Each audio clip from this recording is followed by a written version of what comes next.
ভারতের একজন জ্যোতিষী ভবিষ্যৎবাণী করেছিলেন যে জুন মাসের 18 কিংবা 28 তারিখে তৃতীয় বিশ্বযুদ্ধ শুরু হতে যাচ্ছে। যারা জ্যোতিষ শাস্ত্র নিয়ে গবেষণা করে তিনি বলছিলেন যে মহাকাশের যেই সূত্র আছে জ্যোতিষবিদ্যায়, সেই সূত্রগুলো বলছে যে আগামী 18 তারিখ আপনার তৃতীয় বিশ্বযুদ্ধ শুরু হবে। আর সেইটাই যেন অতি দ্রুত বাস্তবায়নের পথে হাঁটছে ন্যাটো। দিন শেষে মার্কিন যুক্তরাষ্ট্র আজকে যেই ঘোষণা দিয়েছে, এটা সরাসরি তৃতীয় বিশ্বযুদ্ধেরই ঘোষণা। আপনার রাশিয়া ইউক্রেন যুদ্ধ শুরুর পর থেকে রাশিয়ার বিরুদ্ধে মার্কিন যুক্তরাষ্ট্র কিংবা পশ্চিমা রাষ্ট্রগুলো ইউক্রেনকে যত অস্ত্র দিয়েছে, তারা একটা প্রধান শর্ত রাখত কি, আমাদের দেওয়া মেশিনারিজগুলা জেলে তুমি শুধুমাত্র ইউক্রেনের ভেতরে থাকা রাশিয়ান সেনাদের বিরুদ্ধে ব্যবহার করবা, সীমান্তে পার কইরা রাশিয়ার অভ্যন্তরে কোনো হামলা চালানোর সুযোগ নেই, এটা আমরা অনুমতি দেই না।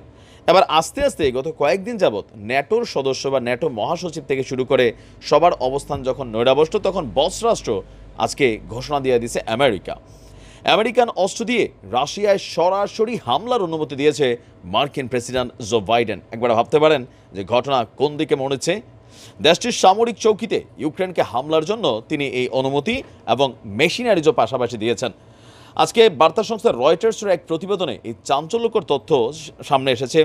প্রতিবেদনে বলা হয়েছে পুরো রাশিয়া নয়, কেবল ইউক্রেনের খার্কিভ অঞ্চলের কাছাকাছি এলাকায় হামলার জন্য এই অনুমতি দেওয়া হয়েছে। এই হামলায় সামরিক স্থাপনাকে নিশানা করতে বলা হয়েছে। মার্কিন কর্মকর্তারা এই অনুমতি দিচ্ছে। আচ্ছা, খার্কিভ অঞ্চলের কাছাকাছি এরিয়া কোনটা? বেলগরোদ, যেটা রাশিয়ার খুবই গুরুত্বপূর্ণ অঞ্চল। আর রাশিয়া এই মুহূর্তে খার্কিভকে দখলে নিচ্ছে।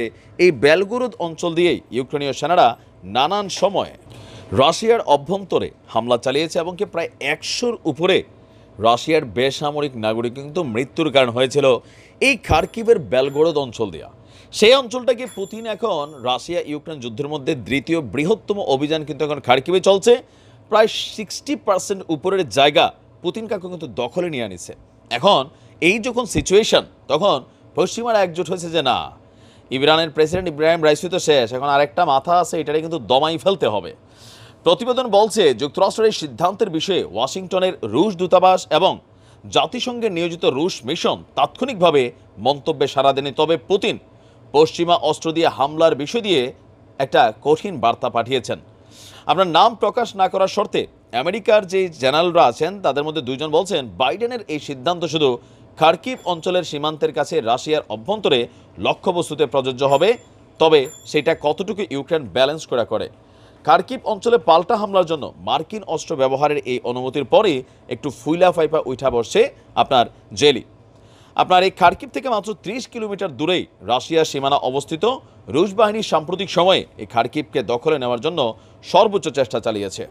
এখন মার্কিন যুক্তরাষ্ট্রের এমন বক্তব্যের পর রাশিয়ার অবস্থাটা কি হয়েছে, ঠিক যা বলছি তাই হচ্ছে।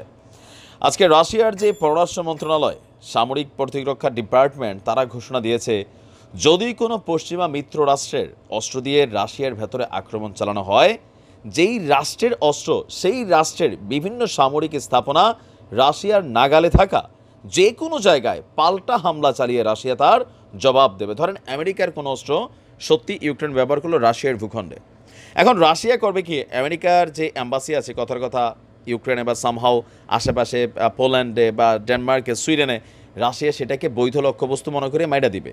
যুক্তরাজ্যের যে অ্যাম্বাসিগুলো আছে বা সামহাও যে সামরিক ঘাঁটি আছে বাহিরে, এগুলোরে টার্গেট করবে। তার মানে এই ঘটনাটা টোটালি তৃতীয় বিশ্বযুদ্ধই ডেকে আনছে, যেটা জ্যোতিষীর ভবিষ্যৎবাণীকে সত্যই প্রমাণ করছে। আমরা রেডি, পুতিন কাকু ভয় নাই, আগায় যাও, খেলা হবে, ছাড় দেওয়ার সুযোগ নাই।